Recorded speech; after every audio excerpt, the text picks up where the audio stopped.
Green for go with first electric train for Glasgow-Barrhead line. Northern's perfect playlist to listen on your commute. It's as easy as that. Tapping into a smarter way to travel across West Cornwall. And funding for a Yorkshire Heritage Railway to improve their signalling and new depot. Yes, Network Rail have marked a significant milestone for £63.3 million for an upgrade electrification process between Glasgow and the Barrhead line. We've now completed construction of the Glasgow-Barrhead electrification project, and we've just recently completed the commissioning. Now the commissioning, there's two elements to that, making sure it's mechanically safe and works, as well as electrically safe and works. The mechanical element of commissioning is to make sure that the train's able to run along the overhead lines without causing damage to either the overhead line or the train.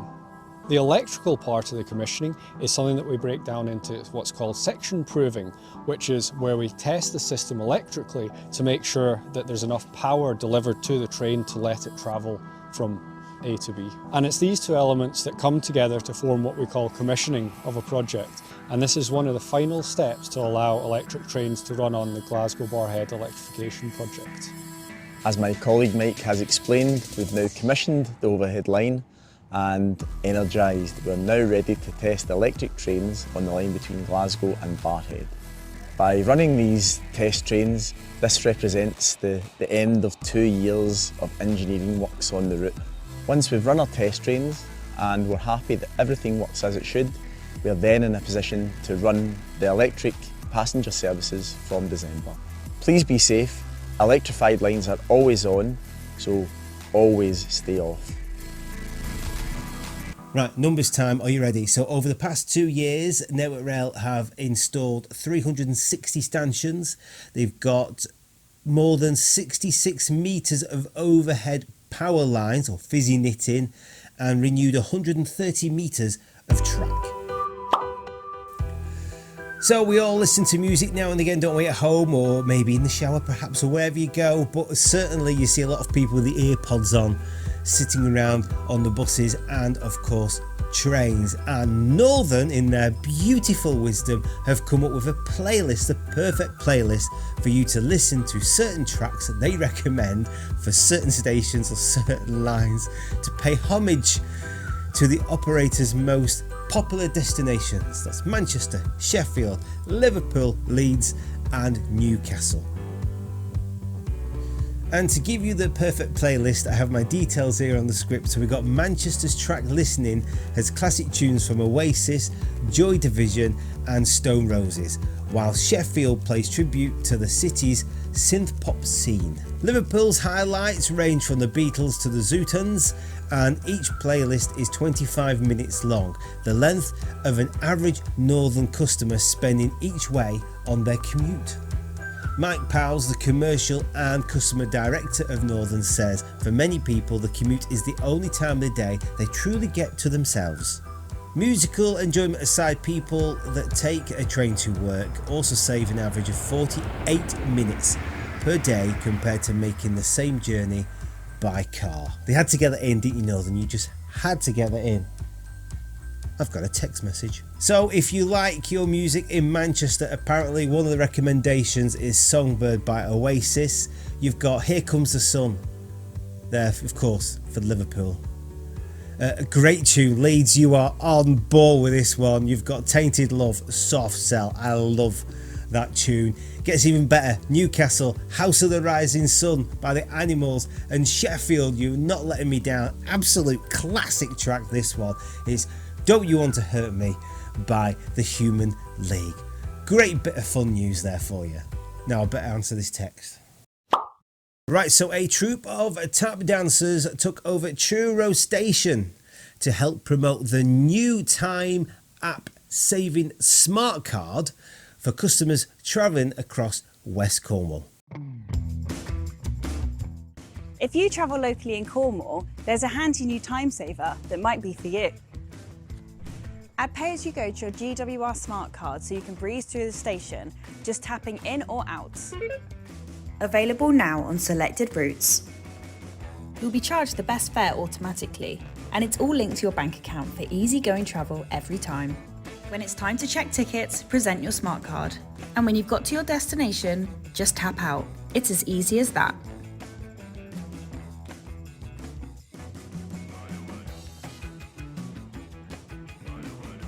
To emphasise the ease of tapping in and tapping out at the stations, members of Jason Thomas Performing Arts tapped on a supersized Cornwall pay-as-you-go card transformed into a dance floor. Great Western has teamed up with Cornwall Council to launch the new pay-as-you-go smart card, rolling payments and tickets into one and guaranteeing the best daily fares.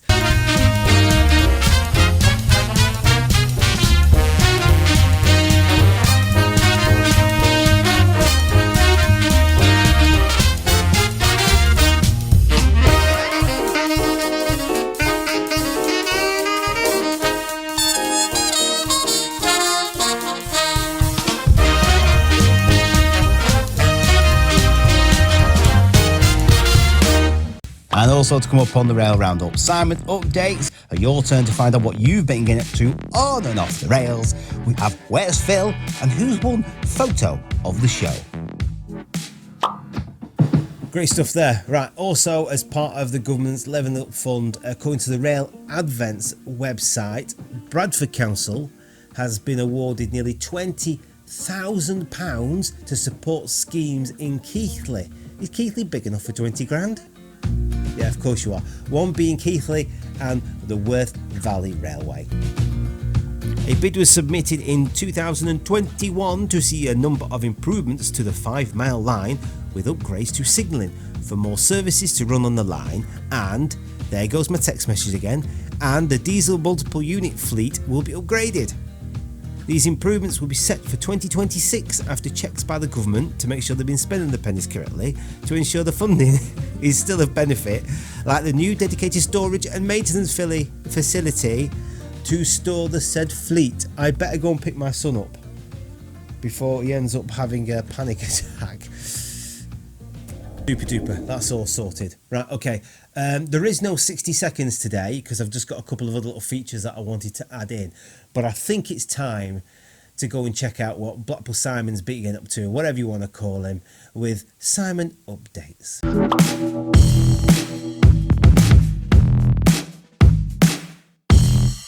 So greetings folks, join me, so we're a bit different today, join me at Sheffield, currently working in service. Just worked a service over from Manchester, and I'll take back a service all the way to Liverpool Lime Street later. So I'm just on my break at Sheffield currently. So it's only a quick update this time round. I've done quite a lot of things over the past couple of updates, so just a couple of things this time round. Coming through from Manchester today, I got my first sort of sighting of the Door and Topley station upgrade. So those of you who don't know, they are extending the platform that's currently there and actually building a new platform. There's a bit of a bottleneck there at Door and Topley, so they're currently building a new platform with a new bridge and things like that, just to relieve the bottleneck there, because it is a single line for services travelling over to Manchester via the Hope Valley. So that's going to alleviate quite a few issues there. Another thing with regards to the Transpennine upgrade, I've heard on the grapevine that Neville Hill depot is going to receive an upgrade, and this will be for the overhead wires, because not all of the depot is covered by overhead wires currently. So they're going to be upgrading the overhead wires and the sort of station, the depot facilities and things. While this is happening, obviously it's served by Northern, it services Northern and LNER at the moment. Due to that, they're going to have to move to a new depot for the time being. Now, there isn't many depots in the area that they can move to, so there is plans for potentially a depot being built at the vacant Healy Mills, which is just the other side of Wakefield. Whether that's going to happen or not, I don't know. Again, it's just word of mouth at the moment, but once I get more information, I will do do another update. Like I said, it's only a quick one today, and that's all I've got for you for now. So when I get more information, I'll do another update. So take care, guys, and we'll see you again soon. Ta for now. Yes, as usual, Simon, it is muchly appreciated. Love to you all. I don't know what I was going to say then. He's not called Gordon, is he? Superstar of the railways working for TPE. Like I said, there's no 60 seconds, but there is an appeal that I wanted to talk about, which is, of course, I used to champion Heritage Railways all the time, especially when it was down to the COVID time, where a lot of Heritage Railways were struggling to keep going. Now, whatever you're doing on the weekends, make sure you try and do something to support your Heritage Railways at least once a month. Like with us, we've got Ribble Steam Railway or East Lancs or whatever it is in Lancashire, and same will be similar to your areas, of course.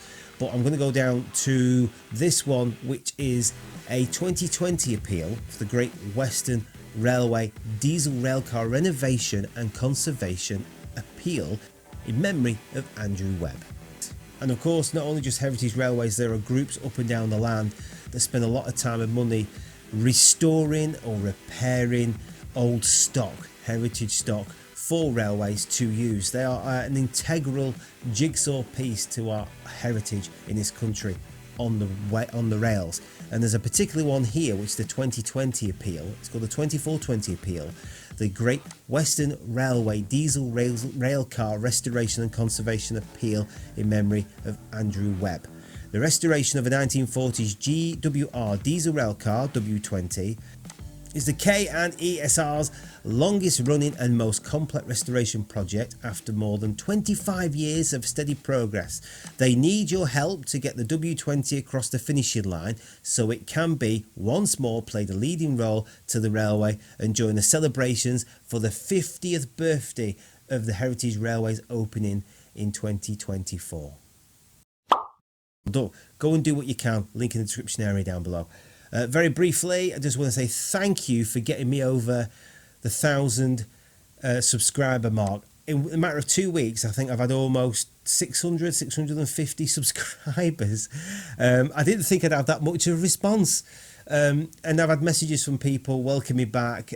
Look, it's great to be back doing these, and people also contact me saying they've never seen these before, and they're most surprised. Where have you been? Where have you been before COVID? I used to do these all the time, nearly every week. I did for a few years, didn't I? The Rail Roundup, yes. Apparently someone said I'm one of the OGs of the railway videos. I have an OG, is it original? I don't know, I've no idea. If you know, by all means enlighten me and comment down below. But of course, it's not just me that fronts this. There's a lot of other people that contribute to this. You've got Phil, you've of course got Blackpool Simon, and you guys as well with your turn, with your content that you send in. Which now brings me to a great link to find out what you've been getting up to on Off the Rails with a Your Turn.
what we want done for you there.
Yes, well done for winning photo of the show, Daryl Major. He's put fond memories of Bristol Temple Meads, and he took that picture on the 3rd of September of this year. So this is what I mean before. You've been sending all your contributions in, and it wouldn't work this show without you guys. But a big thank you for getting me over the 1,000 subscriber mark already. I think it's already on 1,060. I checked this morning. It never grew that fast originally, but I'm pleased as punch, and I'm glad you guys are finding it entertaining as well. Me sat here trying to do green screens or whatever magic I can try and pull together for you all.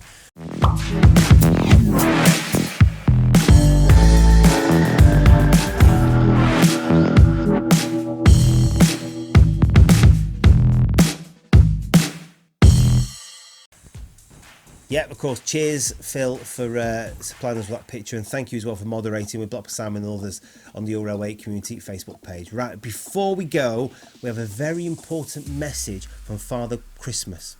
He's had to visit the Downpatrick and County Down Railway with some recent flooding that's been taking place. So I'll leave you with this message. Thank you for watching. Don't forget to like and subscribe. And Father Christmas, you can take this away. Ta-ra.